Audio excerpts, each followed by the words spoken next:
दे दी हमें आजादी बिना खड़ग बिना ढाल, दे दी हमें आजादी बिना खड़ग बिना ढाल, साबरमती के लाल तूने कर दिया कमाल। ये कथन है, ये स्टेटमेंट है महात्मा गांधी के बारे में, जिससे आप लोग पूरी तरह से परिचित हैं। महात्मा गांधी का पूरा नाम मोहनदास करमचंद गांधी था। उनकी मां का नाम पुतलीबाई था और उनके पिता का नाम करमचंद गांधी था। महात्मा गांधी का पूरा नाम मोहनदास करमचंद गांधी था। महात्मा गांधी जब 13 साल की उम्र में थे तभी उनका विवाह 14 साल की एक कन्या के साथ कर दिया गया, जो कि उनसे 1 साल बड़ी थी। महात्मा गांधी चूंकि डॉक्टर बनना चाहते थे, लेकिन उनके पिता एक वैष्णव परिवार से बिलोंग करते थे, इसलिए उनके परिवार में चीर फाड़ की अनुमति नहीं दी गई। अतः अपने पिता की आज्ञा को पाकर वे बैरिस्टर की उपाधि लेने के लिए इंग्लैंड चले गए और 4 साल की पढ़ाई पूरी करने के बाद वो वापस भारत लौटे। भारत लौटने के बाद राजकोट तथा बॉम्बे हाई कोर्ट में उन्होंने वकालत शुरू की, लेकिन किस्मत को कुछ और ही मंजूर था और वहां ने इनका श्रेय नहीं मिला, अर्थात सफलता नहीं मिली। अतः 1893 ईस्वी में साउथ अफ्रीका के एक व्यापारी अब्दुल हमीद ने उन्हें साउथ अफ्रीका बुला लिया।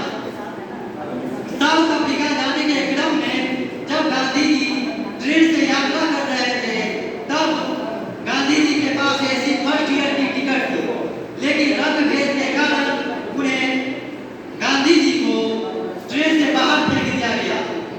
अगर कोई आम आदमी होता तो वहां से भारत वापस लौट जाता, लेकिन गांधी जी के मन में ये बात टूट गई और उन्होंने रंगभेद को खत्म करने के लिए कमर कस दिया। 21 साल की अटूट तपस्या के बाद गांधी जी ने दक्षिण अफ्रीका से रंगभेद और सारी कुरीतियों को खत्म कर दिया। गोपाल कृष्ण गोखले के कहने पर, जो कि महात्मा गांधी के एक राजनीतिक गुरु भी थे, 1915 ईस्वी में वे भारत लौटे एवं भारत की स्वतंत्रता संग्राम में वे शरीक हो गए। गांधी जी द्वारा चलाया गया प्रथम आंदोलन चंपारण सत्याग्रह आंदोलन था। चंपारण सत्याग्रह आंदोलन के अंतर्गत किसान भाइयों को उन्होंने सपोर्ट किया और इसके बाद खेड़ा आंदोलन में उन्होंने किसान भाइयों के लिए सपोर्ट किया। इसकी लोकप्रियता को देखकर गांधी जी विश्व प्रसिद्ध हो गए एवं खिलाफत आंदोलन में उनको एक नेतृत्व का प्रस्ताव आया। खिलाफत आंदोलन के नेतृत्व करने के कारण गांधी जी को विश्व में प्रसिद्धि मिली एवं अंग्रेजी अखबार में भी उनकी लोकप्रियता को उछाला। इस तरह से गांधी जी संपूर्ण हो गए एवं उनकी लोकप्रियता दिन प्रतिदिन बढ़ती ही गई। गांधी जी की लोकप्रियता को कुचलने के लिए रॉलेट एक्ट नाम के कानून लाया गया और रॉलेट एक्ट कानून को कुचलने के लिए महात्मा गांधी ने असहयोग आंदोलन चलाया। असहयोग आंदोलन के अंतर्गत ब्रिटिश सरकार को कोई भी सहायता भारतीयों द्वारा प्रदान नहीं करती थी। असहयोग आंदोलन का एक सभा जो है जलियांवाला बाग में चल रहा था। अचानक इसकी सूचना जो है जनरल डायर को मिली और जनरल डायर ने निहत्थे भारतवासियों पर अंधाधुंध गोलियां बरसाना शुरू कर दिया। इसमें कई हजार हमारे भारतवासी शहीद हो गए। इससे पूरे भारतवासी में जो है आक्रोश फैल गया एवं स्वतंत्रता संग्राम चरम सीमा पर पहुंच गया। 1942 ईस्वी में महात्मा गांधी ने अंग्रेजों भारत छोड़ो का आंदोलन दिया एवं करो या मरो का नारा दिया।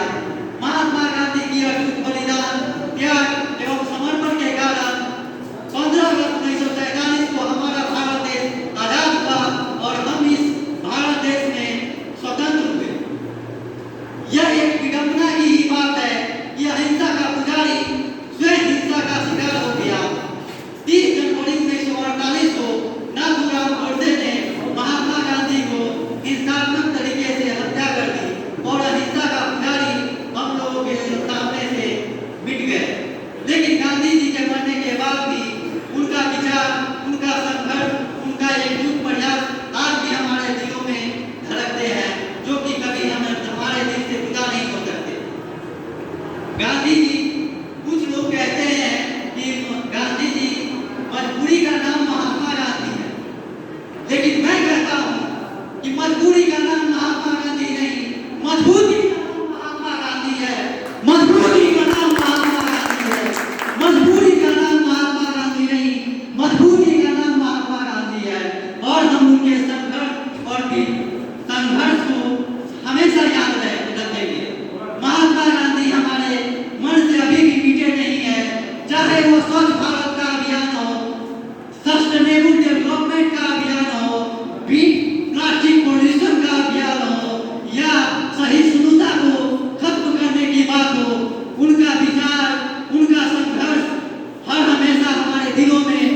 इतना ही कहकर मैं अपनी वाणी को विराम देता हूँ। जय हिंद, जय भारत।